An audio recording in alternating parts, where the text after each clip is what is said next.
Opa, tese para a OAB. Denúncia genérica é inepta e, portanto, deve ser rejeitada pelo juiz. O que é denúncia genérica? Denúncia genérica é aquela que inclui o diretor, o gerente, o preposto, inclui essas pessoas na denúncia apenas em razão dessa qualidade que elas ostentam. Ou seja, inclui o diretor na denúncia apenas porque ele é o diretor da empresa. Inclui o mandatário na denúncia apenas porque ele é o mandatário da empresa. Mas a denúncia genérica não estabelece o mínimo vínculo entre o fato narrado na denúncia e a pessoa denunciada. A denúncia genérica não estabelece o mínimo vínculo entre o fato narrado na denúncia e o diretor ou preposto incluído como réu na denúncia. Conclusão: se a denúncia genérica não estabelece o mínimo vínculo de imputação, o mínimo vínculo entre o fato narrado na denúncia e o denunciado, essa denúncia está inviabilizando o contraditório e a ampla defesa. Porque vejam, na medida em que o diretor, na medida em que o preposto, na medida em que o gerente não sabe o porquê ele está incluído na denúncia, ele não tem condições de exercer contraditório e ampla defesa. Se ele não tem condições de exercer o contraditório e a ampla defesa, por consequência, está violado também o princípio do devido processo legal. Portanto, a denúncia genérica é inepta, deve ser rejeitada, porque inviabiliza o contraditório e a ampla defesa e viola devido processo legal. Ok, pessoal? Vamos falar agora de responsabilidade penal da pessoa jurídica. O tema mais recorrente do direito penal ambiental. A responsabilidade penal da pessoa jurídica está prevista no artigo 225, parágrafo 3º da Constituição Federal.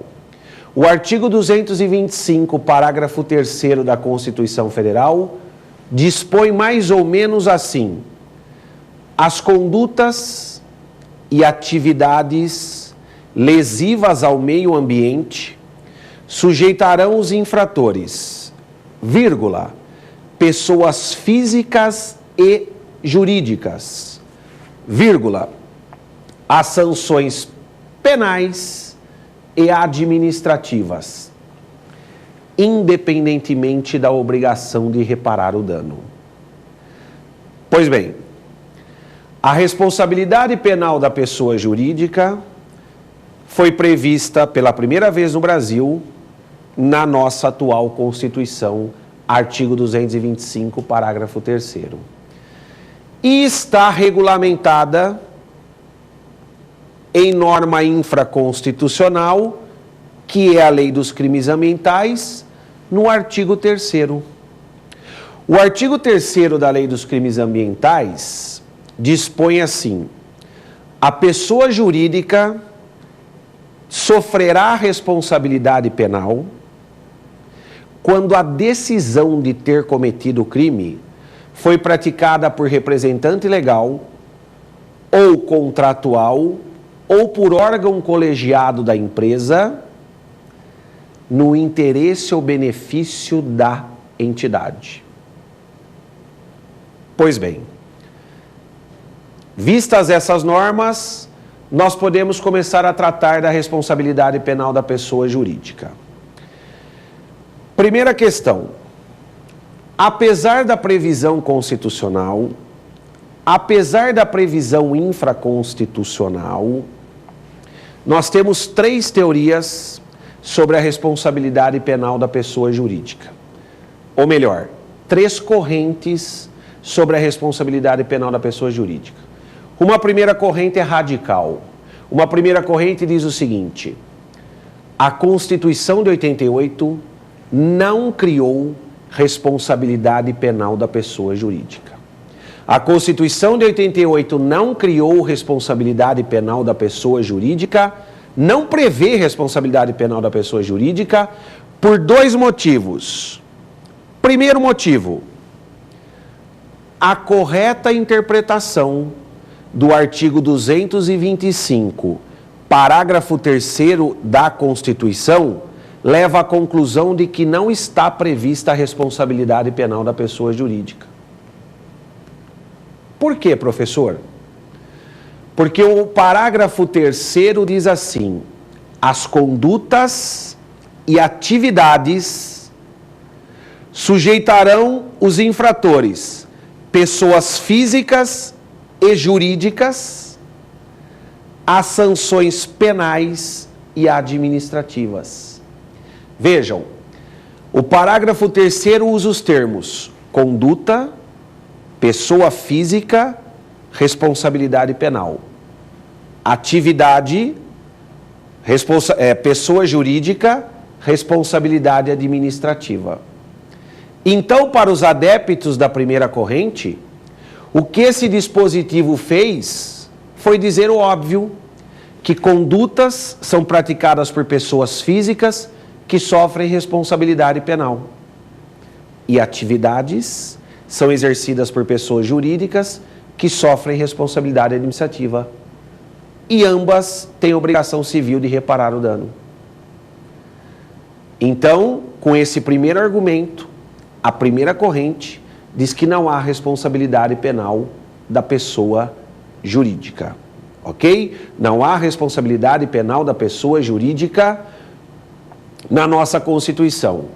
E o segundo argumento da primeira corrente é o seguinte: o artigo 5º, inciso 45 da Constituição Federal, diz que a pena não passará da pessoa do condenado. O princípio da pessoalidade da pena, ou o princípio da incomunicabilidade da pena, ou o princípio da intranscendência da pena. Portanto, a pessoa jurídica não pode sofrer responsabilidade penal por crime cometido pela pessoa física, sob pena de violação ao princípio da intranscendência da responsabilidade penal. Então, essa primeira corrente é radical. Não há responsabilidade penal da pessoa jurídica na Constituição. Sob a ótica dessa primeira corrente, o artigo 3º da Lei Ambiental é materialmente inconstitucional. Ou seja, o artigo 3º da Lei Ambiental viola os artigos 225, parágrafo 3º e 5º, inciso 45, interpretados sistematicamente na Constituição. Segunda corrente. A pessoa jurídica não pode cometer crimes. Segunda corrente, pessoa jurídica não pode cometer crimes. Pessoa jurídica não delinque. Societas delinquere non potest. Pessoa jurídica não delinque. Essa segunda corrente tem a sua base de argumentação na teoria da ficção jurídica de Savigny e Feuerbach. Para a teoria da ficção jurídica, as pessoas jurídicas são meras ficções jurídicas, puras abstrações legais desprovidas de vontade e finalidade. Pois bem, se as pessoas jurídicas são meras abstrações legais, elas não têm, primeiro, capacidade de conduta, porque elas não agem com vontade e consciência. Se elas não agem com vontade e consciência, elas não atuam com dolo ou culpa. Se elas não atuam com dolo ou culpa, elas não podem cometer crimes. Segundo, as pessoas jurídicas não agem com culpabilidade, porque não têm os elementos da culpabilidade.